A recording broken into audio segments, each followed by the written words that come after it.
So my research focuses on the analysis of human skeletal remains, and I'm interested in understanding how changes in human behaviour have had a long-term impact on our health.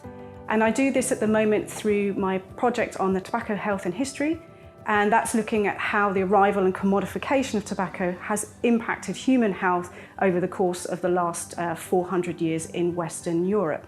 Bioarchaeology and the analysis of human skeletal remains offers us the only opportunity to get 400 years of history of how tobacco has actually influenced our health. So this kind of data is something that's not available from clinical or epidemiological studies because we just don't have that kind of data. So we are able to come into the period before this and try and contextualize the modern sort of tobacco epidemic that exists, and also give perspectives on societies that are potentially using tobacco in different ways to modern populations as well, which is kind of useful for understanding sort of different outcomes or contingency in tobacco use in different societies.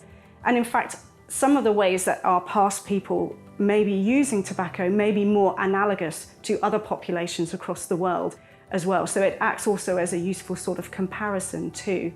And finally, I think it really gives bioarchaeology the opportunity to engage in modern dialogues and give us a voice to present information that's really, really relevant to a modern issue that's quite pressing and urgent right now.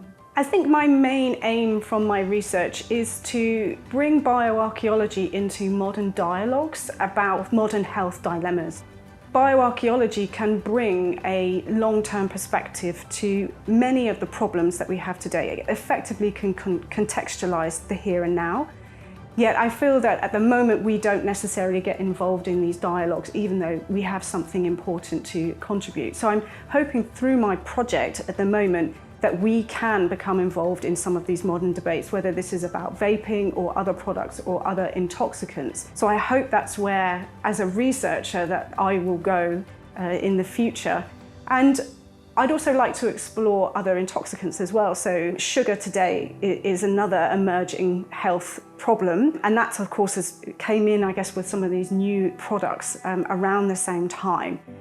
So we can connect into those dialogues as well too, and emerging products. So yeah.